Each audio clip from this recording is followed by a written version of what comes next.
Unschooling Myths. Let's separate the facts from the fiction. So we'll start with the facts. What is unschooling? Unschooling isn't always an easy thing to define. Families are unique and they apply some aspects of unschooling but not others. It's really okay because everybody should do what's best for their families. But I want to share what I've seen work in unschooling homes and how we've interpreted it. It always helps for everybody to be on the same page to start with, and then they can adjust whatever they need. So what is unschooling? It's simply living a full, rich life, offering opportunities to your child to learn and grow. Children are natural learners. They want information, and they don't necessarily know what's out there in the world. But unschooling parents trust that all humans are wired to learn.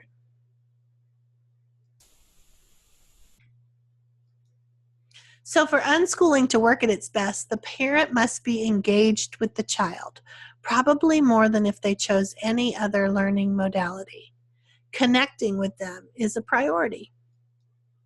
And that's the parent's role in unschooling.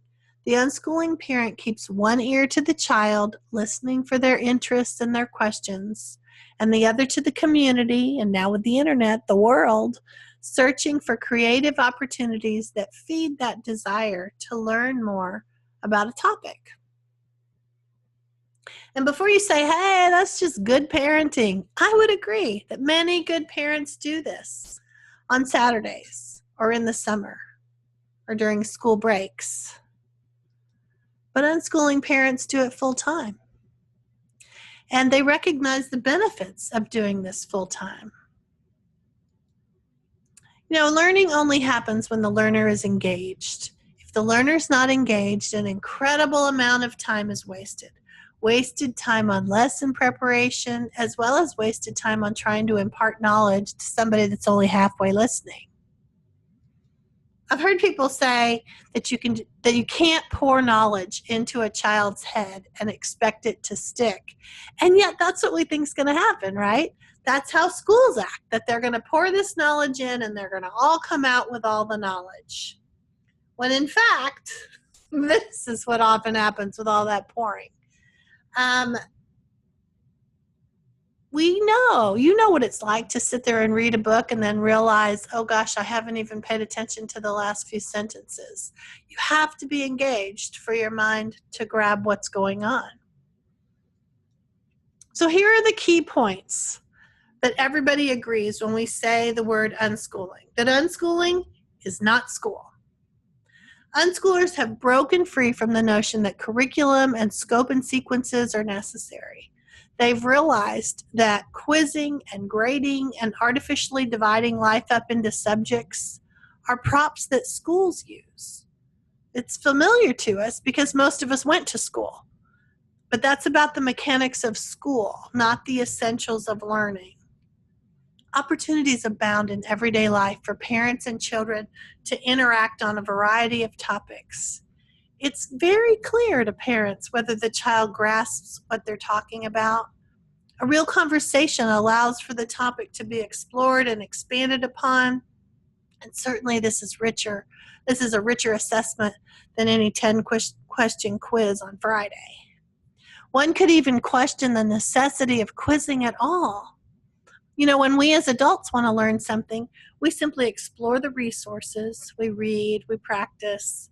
We don't set up quizzes for ourselves to see what we learned. We simply learn. Quizzes were set up to replace conversations that would find out how much a child knows. And they're poor substitutions. Setting up the learning plan is an aspect of teaching, not learning. Teachers need lesson plans to be able to show their principal that they're keeping on track with their predetermined curriculum plan. These are contraptions that the teaching profession needs in schools, but we don't need them in homes. And because in unschooling, the focus is on the child's learning and not the teacher's teaching, they're completely unnecessary. So if that's what unschooling isn't, what is unschooling? It's about fueling curiosities and partnering with your child. It's knowing when to nudge and when to let them figure out the next steps. This comes from being a good listener and observer. The more you're around your child and not just rushing them from activity to activity, the easier this becomes. You help them navigate through their world because it really is their path, not ours. You help them find resources for their interests because we have more life experience. We know how to dig around and find things that they might not know about. We create an environment that makes learning and life all woven together, and there's no reason to separate it. This was school's big idea, to separate kids from families and real life. I don't think it's been that great of an experiment. So the two big takeaways about knowing what are the facts about unschooling are that there's an emphasis on the learner and not the teacher and the teaching, and the idea of trust. That parents trust the biology. They know that kids are naturally curious and they want to learn. Unschooling is about trusting yourself and trusting your child, and that takes a good amount of nerve. When the parent sends a child to school or even decides to go with a particular curriculum, they're handing over their trust and their child to the school and the curriculum. A leaving it to them mentality can set in, and for many families, this is a relief. But unschooling families don't want to go that route. They're willing to shoulder the responsibility for the education of their child because they have faith that learning is something that humans naturally want to do, and their children are no exception to this rule. So then we come to the fiction. What are the things that people say about unschooling that are not true? We have myths, right? So let's debunk some of them. The first one that always comes up is that people think that unschooling is only, the homeschooling is only for the ultra-religious or the hippies. And as for unschooling, they kind of think of that as more in-your-face activist types. But the reality is that people choose to homeschool for so many different reasons these days. Unschooling families come in all shapes and sizes from various political and religious and racial and economic backgrounds. Unschooling parents are problem solvers. They saw a problem with how learning and education is approached, and they sought a solution. The next myth is that people think they're going to have to duplicate school, and that's going to be a really hard, tedious thing to do. Because remember, they don't remember school that fondly.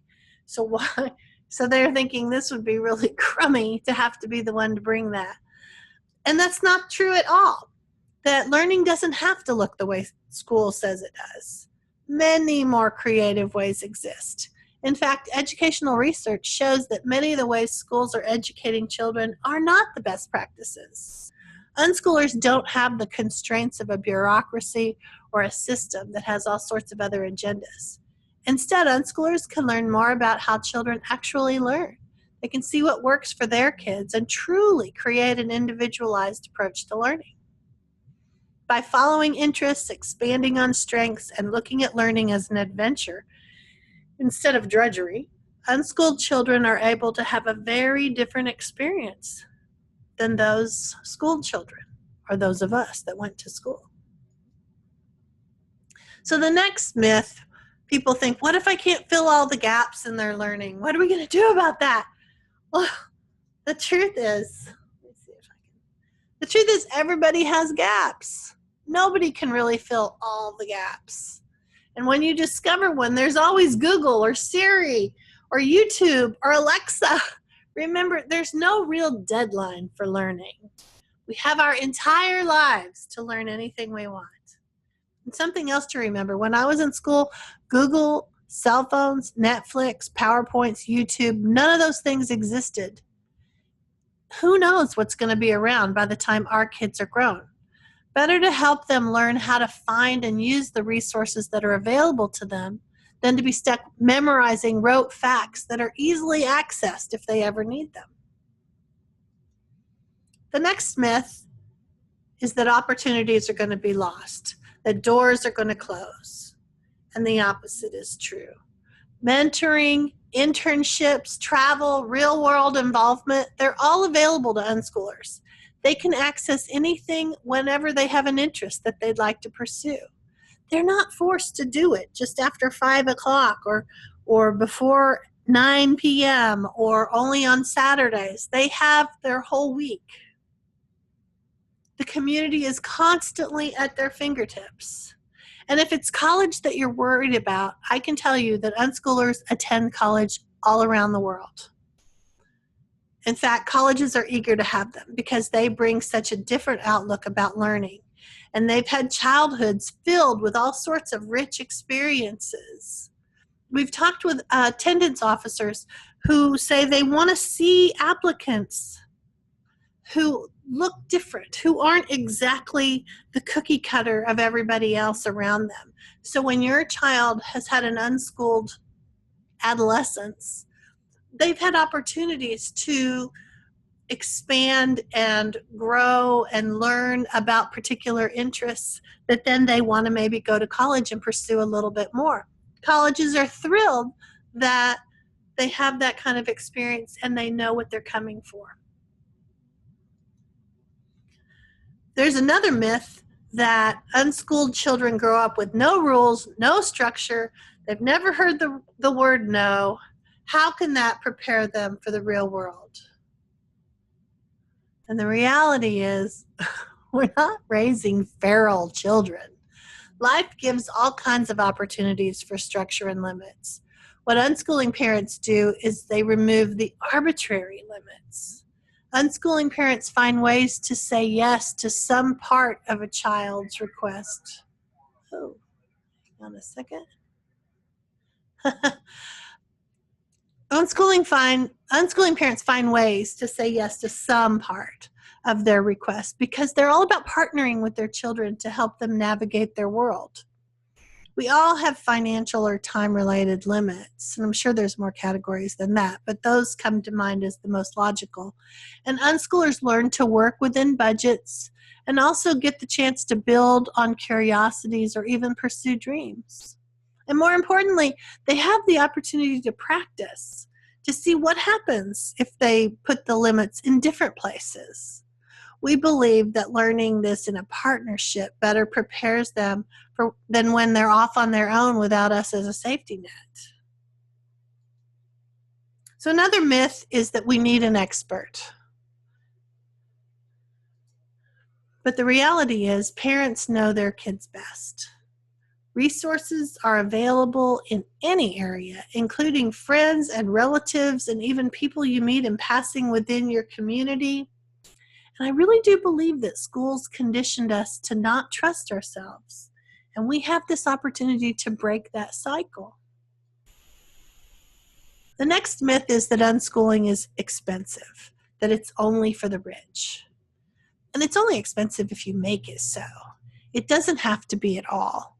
The internet, libraries, group activities all give children opportunities to learn more. Sure, you can spend a lot, but you can also be very frugal. And any time that you're trying to be frugal, you know that's going to take a little effort, but it's doable. Lots of times it's about shifting your priorities or pooling resources and making adjustments. If a parent sees the value in this type of education, they're going to find a way. The next myth is that unschooled or homeschooled kids must be very lonely. The truth is, support groups are everywhere. It's often just under the radar.